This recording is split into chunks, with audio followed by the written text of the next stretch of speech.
નમસ્કાર, નેક્સસ ન્યૂઝમાં આપનું સ્વાગત છે.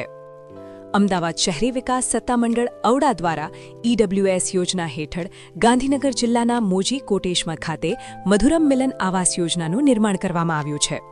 વર્ષ 2021-22માં ડ્રો પદ્ધતિ દ્વારા આ યોજનાના કુલ 266 યુનિટની ફાળવણી કરવામાં આવી હતી. ગાંધીનગરના વિકસિત વિસ્તારમાં આવેલી આ Awas Yojana lift, CCTV camera, garden અને સોલાર જેવી અત્યંત આધુનિક સુવિધાઓથી સજ્જ છે. મોટેરાની નજીક હોવાને કારણે આ વિસ્તાર ખૂબ જ ઝડપી વિકાસ પામી રહ્યો છે. આ આવાસ યોજનામાં મકાનોની ફાળવણી બાદ કેટલાક આવાસધારકોએ શરતોનો ભંગ કરી મકાનો ભાડે આપી દીધા હોવાનું વહીવટીતંત્રના ધ્યાને આવ્યું હતું. આ સંદર્ભે ઔડાના મુખ્ય કારોબારી અધિકારીના માર્ગદર્શન હેઠળ વિવિધ તપાસ ટીમોનું ગઠન કરવામાં આવ્યું હતું. 17 માર્ચ 2026ના રોજ સવારે 7 વાગ્યાથી મધુરમ મિલન આવાસના કુલ 8 બ્લોકના 266 મકાનોની આકસ્મિક તપાસણી હાથ ધરવામાં આવી હતી.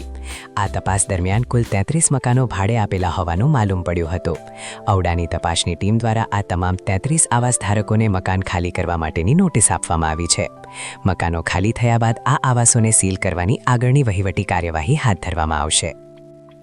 આગામી સમયમાં પણ ઔડા દ્વારા સરકારની વિવિધ યોજનાઓ હેઠળ રાહત દરે ફાળવવામાં આવેલા આવાસોમાં આ પ્રકારે આકસ્મિક તપાસ કરવામાં આવશે. ગેરકાયદેસર રીતે રહેતા અને આવાસ ફાળવણીની શરતોનો ભંગ કરનારાઓ સામે સત્તામંડળ દ્વારા કડક કાયદેસરની કાર્યવાહી કરવામાં આવશે. દર્શક મિત્રો,